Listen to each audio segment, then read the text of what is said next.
potential game changer in a tiny orange-capped vial. The COVID vaccine, developed by Oxford University and AstraZeneca, will start to be given out next Monday, as the new strain of COVID threatens to bring the NHS to its knees. We've got two big things happening at once in our fight against COVID. One's working for us and one working against us. On the plus side, we've got two valid vaccines and we're racing, as I say, to get them out. On the downside, there is a new strain of the virus which is spreading much faster and surging across the country. Although the Oxford-AstraZeneca jab doesn't appear to be quite as effective as the Pfizer one approved a few weeks ago, it doesn't need to be stored at extremely low temperatures. An ordinary medical fridge will do. And it only costs £3 a shot, which means it can be rolled out quickly and easily, particularly in poorer countries with weak healthcare systems. And for both Oxford and Pfizer jabs, new guidance for dosage. The first to be given straight away, the second much later, between 4 and 12 weeks. The immediate urgency is for rapid and high levels of vaccine uptake. JCVI therefore recommends that delivery of the first dose of COVID-19 vaccine should be prioritized for both the Pfizer-BioNTech vaccine and the AstraZeneca vaccine. This will allow the greatest number of eligible people to receive vaccine in the shortest time possible. So how effective is the Oxford jab? The medicines regulator says around 70%. The Oxford vaccine was modified from a cold-like virus taken from a chimpanzee. Developing, testing and approving it has been a monumental effort. It's a marvellous day today to be here at the end of 11 months of vaccine development that started with the concept and all the way through in that short period of time to an authorization for emergency use of the vaccine. So an incredible endeavour from the year that we've been through. I took part in the trial because I felt like it was something I could do at a time where I felt quite helpless. Tens of thousands of volunteers helped test the vaccine. They, like the rest of the world, want life to return to normal. I think it feels hopeful, and I think everyone feels quite despondent at the moment, so it's really nice to have something that maybe feels like we're moving towards life becoming more normal and at least being able to see our family and friends. But with these vaccines being approved so quickly, will they be effective against mutations like the new variant? With the current new versions that are around, I think we're reasonably confident based on the expertise that there is of the structure of the spike protein on this new variant that shouldn't be interfered with significantly by, or at least the vaccine responses wouldn't be. The regulator now says pregnant or breastfeeding women should now consider getting vaccinated. They also say it's safe for people with simple food allergies, though those with known reactions to the drug's ingredients should still steer clear.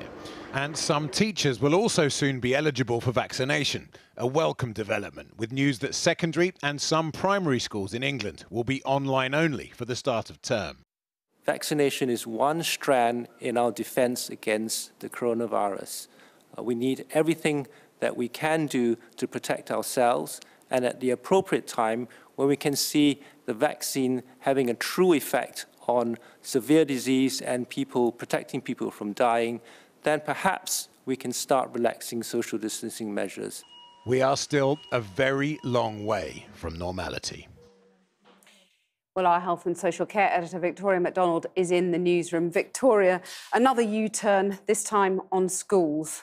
Yes, well, I don't think the government will see it quite like that. But let's not forget this was a move that had been hugely resisted by the government for all the right reasons, for the simple reason that they didn't want to disrupt children's education any more than they had to, that it was better for their mental health to be in school and better for children who are vulnerable because school can, of course, provide a safe haven.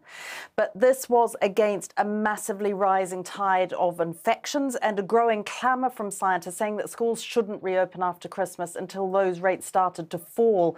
Now, there have been a lot of reports of the cabinet divided once again over this. So this is a sort of compromise. There were some who wanted a full lockdown, all schools to close for a period, but that has patently been rejected. So primary schools, though not all of them, will go back next week. And there are a large number of exceptions to that, and secondaries on the 18th. This announcement, of course, rather putting a dampener on the otherwise very exciting news about the Oxford-AstraZeneca vaccine. But it is, without question, very exciting news, that, well, isn't it? It is, Kathy. It is very exciting news. 2 vaccines so soon, and vaccines that are safe and effective. Yet every MP who stood up in the Commons or zoomed in for Matt Hancock's statement today all followed their congratulations with a but. But what about the hospitals out there right now who are overwhelmed by COVID patients, more now than in the first peak? What about the ambulances queuing for hours, or the talk of patients having to be transferred from London to Yorkshire because of lack of intensive care beds, oxygen supplies running out in London? One hospital told us this afternoon, we now have 3 times more patients than in the first peak.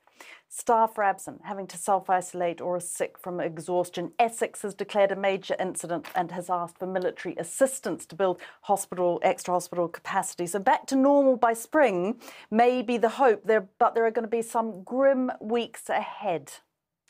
Victoria, thanks very much.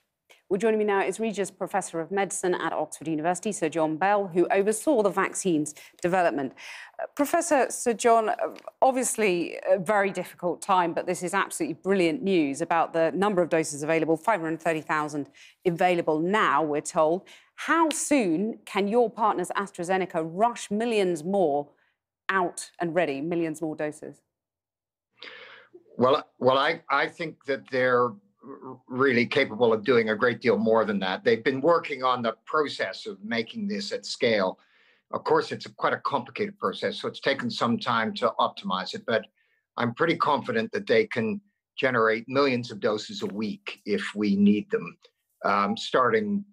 beginning next week with a small amount, but then following week with even more. And I suspect by the end of January, we'll have many millions of people vaccinated.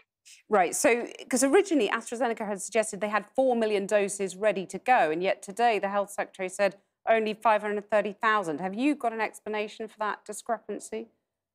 No, I can't help you with that. To be honest, I think the number is likely to be 4 million, but because it's an exceptional use authorization, the MHRA occasionally has to check the batches before they get delivered on each batch. So there may be a bit of delay associated with that. Right. And how certain are you that this will continue to work, this vaccine, if the virus continues to mutate? Well, I think the evidence is that the virus is going to continue to mutate. We're looking now to make sure that it works in the so-called Kent strain. And we'll be able to demonstrate that, I think, quite quickly. And I believe that it's a high likelihood that it will work. The South African strain is going to be harder, and there are likely to be other strains that follow on behind that. So that's why it's really important to suppress this epidemic with large amounts of vaccination quickly, because we are going to get a number of different strains popping up, and we'll need to chase them. Well, why is the South African strain going to be harder, and how are you going to manage that?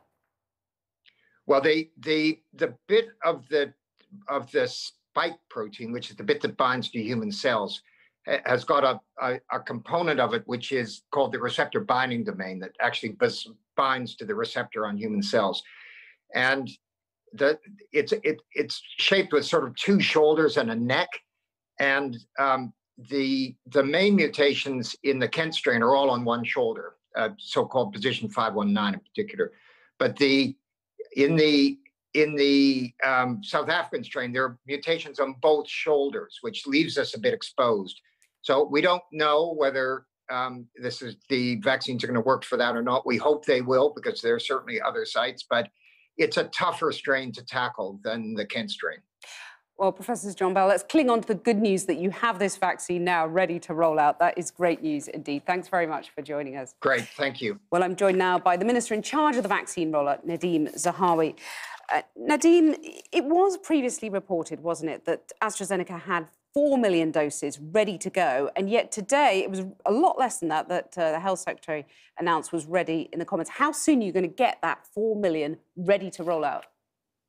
So I think Sir John touched on it. It is to do with making sure that each batch has to be tested for both, obviously, quality and to make sure that it is ready to be deployed into people's arms. The first delivery for the 4th of January is the 530,000. That's first week. And so, as Sir John said, we continue then to increase week by week as we get more vaccine delivery from both AstraZeneca and from Pfizer. The NHS has built an infrastructure to be able to deploy, as the CEO of AstraZeneca said today, their capability to do 2 million vaccines a week. We have the ability, we've stood up the hospital hubs, the GP networks, the primary care networks, of course, vaccination centres, national vaccination centres, and then the community pharmacies and the independent pharmacies as well will come on board. So we have the infrastructure to deploy millions. The constraint for me at the moment is the manufacturers being able to deliver enough vaccine. OK, so when will you get to that 2 million a week that you want to get to? How soon? Well, difficulty of putting a target on it is it depends on what deliveries come through and are tested and are ready to deploy by the NHS.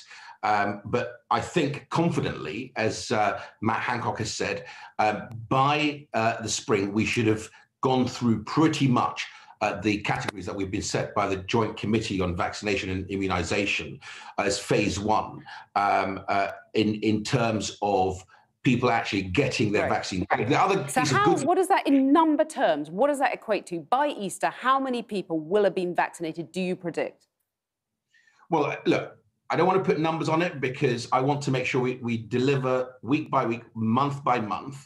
But you know the 9 categories essentially is about 26 million people that are in those 9 categories. And that's 99% of the mortality. That is my first targets, to get to that, and then to go beyond that, because we've got enough vaccine. We've got 357 million doses across all the different vaccines. Some of them are still in phase 3 testing, obviously.